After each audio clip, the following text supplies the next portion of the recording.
my name is Alex Cecilia.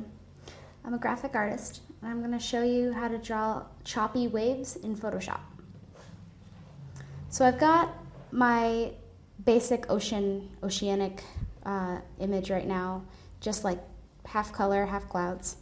So what I'm actually going to do is I'm going to use a paintbrush, and I'm going to use a brush under. When you go to your brushes, there's this little arrow right here. Click that and go all the way to the bottom and select Wet Media Brushes.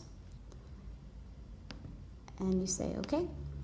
And then I'm going to use this brush right here